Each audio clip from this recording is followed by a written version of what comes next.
Hi, I'm Johnny. This is Johnny Likes, the show where I talk about movies that I like. Today I'm talking about a movie that I hadn't watched in probably about 30 years. Today, Johnny likes Masters of the Universe.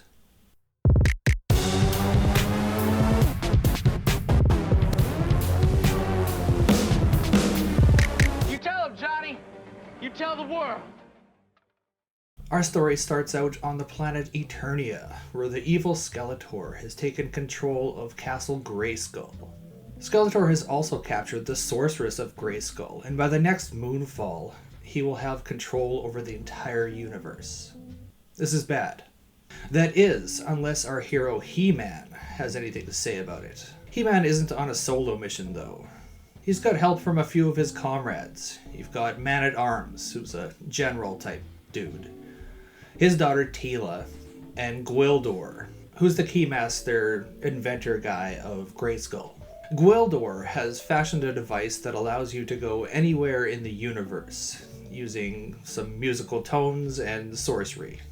So He-Man and company storm Castle Grayskull in the hopes of stopping Skeletor, and freeing the sorceress, of course.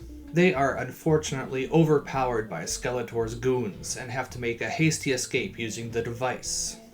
They, surprise, surprise, end up on Earth, and they promptly lose the device, only for it to be found by a couple of teenagers, played by Courtney Cox and Robert Duncan McNeil.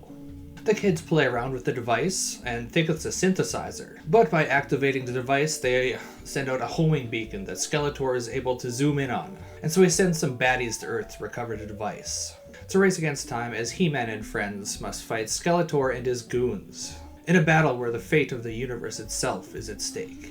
I was a big fan of He-Man when I was a kid, even though the show was fairly old by the time I got into it. I remember being super excited learning that there was a live-action He-Man movie and that I could watch it, and then being incredibly disappointed when I saw this. And rightfully so. I'm pretty sure this movie disappointed nearly everybody. The critics didn't like it, it didn't do well at the box office, and I don't think it made any new He-Man fans. It just didn't feel like He-Man. Fast forward 30 years or so, and I decided to watch it again. And it still doesn't feel like He-Man. But the thing is that this time I didn't really care. My expectations were super low, and I don't really care about He-Man anymore. I mean, I rarely run around the house saying, like, sure, sometimes when I open a pickle jar or something, but it's not as common as it was when I was a kid. My parents will attest to this. I was actually pretty happy checking it out this time. It's kind of like a warm blanket. Just the look of the film, the feel of it. You don't get that anymore. I knew this time going in that it wasn't going to be a good representation of the cartoon by any means. But it was kind of a fun fantasy adventure nonetheless. If you were to take away all the IP elements of the movie, like He-Man's now called Strongdar and Teela's called Sheila, stuff like that. And I think you have an okay little movie. Still not great by a long shot, but it's a little diamond in the rough-ish. Maybe not diamond, that's probably a strong word. Maybe like little minor treasure in the rough. It's on par with something like another goofy fantasy movie from around the same time, The Barbarians, which was one of my earliest reviews, and I'm still kind of mad that I didn't see that movie when I was a kid because I would have loved it. So I'm a big fan of canon-produced films. This was one of them. They often felt ambitious. More ambitious than perhaps the source material often warranted. And they always seemed to want to make the biggest movie possible. Budget and almost always logic be damned. And this one is no different. It was a pretty big budget for canon. It was around 20 million or so, and it kind of shows. I thought the Eternia sets were kind of awesome. The costumes and makeup are magnificent, and some of the acting is actually pretty good, for a kid's adventure movie anyway. Kevin, please don't leave me.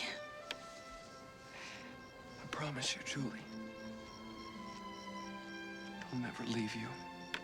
The dialogue needed work, and the delivery wasn't always super. But for a sword and sorcery flick aimed at kids, it was fine. On the better side of acting, you had Courtney Cox and Robert Duncan McNeil. doing early film roles before they got famous for their respective TV parts as Monica on Friends and Tom Paris on Star Trek Voyager.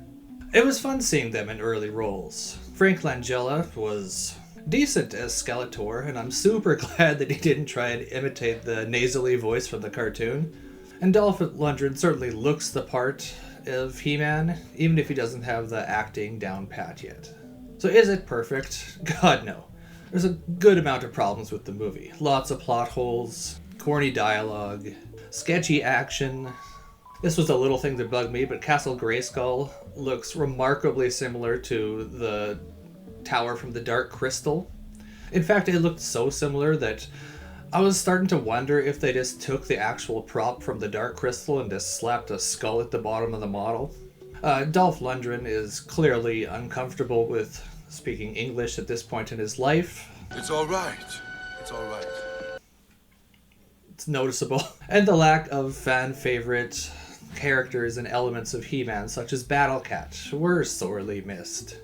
Thing is, I found that the problems that I had with the film were pretty easily overlooked. And I just found myself having fun this time around.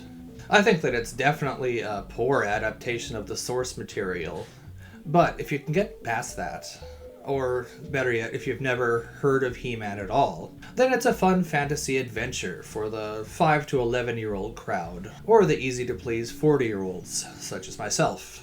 So I'm going to give Masters of the Universe 3 out of 5.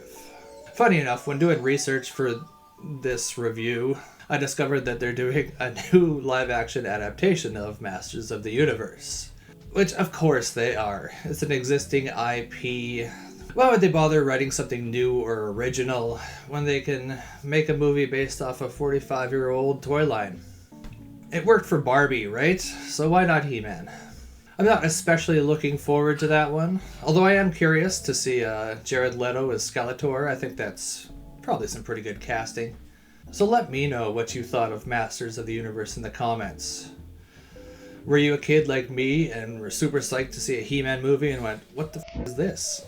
Just see it years later and like it for the so bad it's good qualities? Are you just a Meg Foster fan and got to see everything she was in? So thanks for watching me talk about movies for a little while, and you can tune in next time to see what else Johnny likes. Also, Please like and subscribe. It's quick. It's free. relatively painless.